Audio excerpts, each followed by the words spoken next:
working at the behest of our monarch, King George III. Out in Boston Harbor, there are 3 ships, the Eleanor, the Dartmouth, and the Beaver, and their holds are bursting with 340 chests of East India Company tea.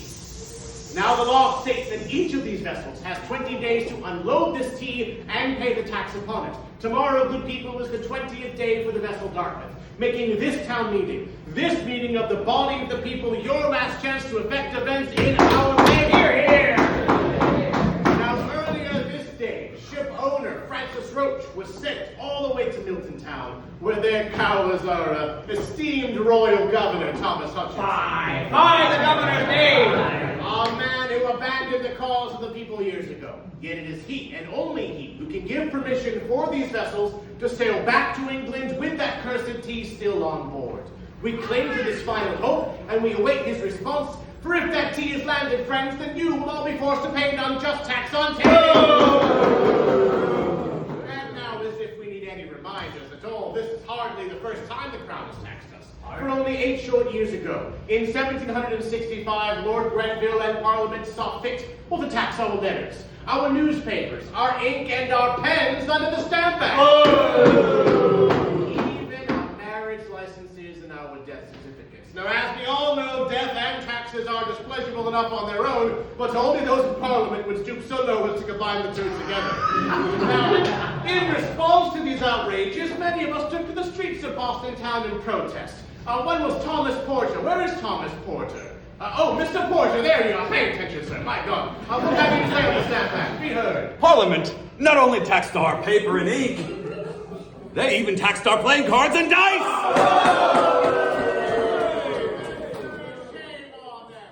Now, we were told that those taxes were to repay our debt for the French and Indian War. A debt, Mr. Porter, I say we've already paid 1,000 times before. But was it not our fathers, our brothers, our very sons that fought alongside the King's army in that dreadful conflict? No, Mr. Porter, if there was ever a debt to be paid, we have already done so at the expense of blood. Good New England blood. Well said, well said. And this is a price we have all paid far too often, have we not? For must we remember that 5 innocent Bostonians were massacred on King Street in March of 1770, gunned down by those very same lobster scoundrels that now patrol our streets. Thankfully, though, that particular regiment was given a fair trial and sent home, in thanks to the work of my cousin John. But the recall of His Majesty's 29th Regiment alone is not enough, and nothing short of a total evacuation of our entire town by all those bloody-backed troops will satisfy the public mind or preserve the peace.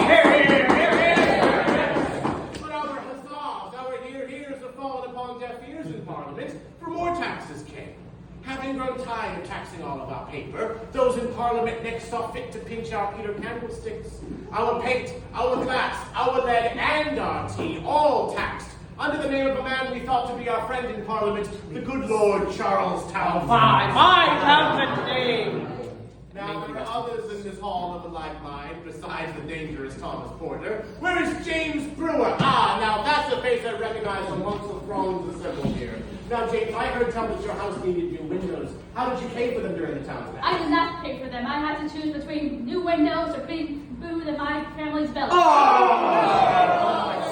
An impossible decision to make. Thank you very much. And in response, the merchants of Boston Town banded together, passing non-importation, non-consumption agreements, swearing never to buy or sell these unjustly taxed goods. And the women of Boston Town joined in these efforts as well, promising not to have these goods inside of our homes. By your united efforts, by your united resolves, we force these towns and acts to be repealed. But, my friends, there appears to be an ever-growing hole in the purse of the English Treasury, and once again their eyes have turned upon our tea. Right. For if Lord North wishes to force a 3-penny tax on tea, to signify the supremacy of Parliament and its supposed right to tax these colonies, well then, friends, I say we in these colonies have the right to demand representation. The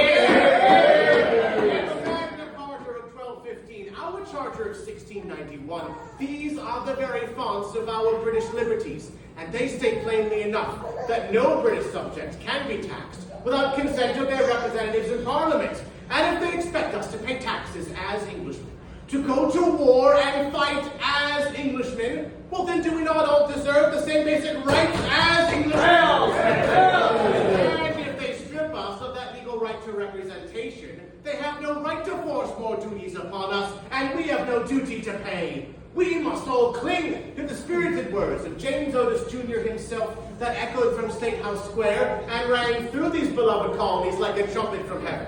For taxation without representation is tyranny, and the time for petition and compromise is over. Huzzah! Mr. I'm so sorry to interrupt, sir, but Francis Rose returns. Word from the governor is in. Thank you, Mr. Pierce. This is the news we have been waiting for, friends. The governor, it seems, is willing to grant anything consistent with the laws and his duty to the We king, can go home. but orders that these vessels cannot leave unless the cargo of tea is unloaded as the law demands. And what say you all to that? There we have it. Our royal governor has refused your petition. He has refused every course and recourse to an amicable solution, and he has forced our hand. Tomorrow morning, as the sun rises, customs officials aboard those ships unload that tea and give it to the hand-picked tea merchants, these tea consignees. And any honest merchants who refuse to sell this wretched brew, they'll be strangled by an East India Company monopoly. No, friends, the time has come for you, the good people of Boston, to decide what to do with this tea. Now, Mr. Pierce, as the leader of this ragtag bunch of ruffians, I ask you, what do we do with the king's precious tea? Well, I have heard a few rumors here and there, so I know salt water and tea shall mix tonight. And who's with me? Shall we destroy this tea? Yeah! All in favor of destroying the tea, say aye! What a mighty mob we have on our hands here, especially James Brewer, by God. But before we go storming down to Griffin's Wharf, we must take great care. What you're about to do would be called treason by many. If we are to do this thing, we must first take great care to conceal your identities this night. How shall we disguise ourselves? Simple cloaks and blankets shall suffice, Mr. Pierce. We will also use a symbol well known to all sons and daughters of liberty, a unique symbol of North America, fearsome and independent, the Mohawk. So rally, patriots, rally, Mohawks! Huzzah! Boston harbor a teapot tonight. Very well, it is clear that a meeting can do nothing more to save this country. I agree. So now rise, patriots, gather your belongings and follow me as we storm to the war.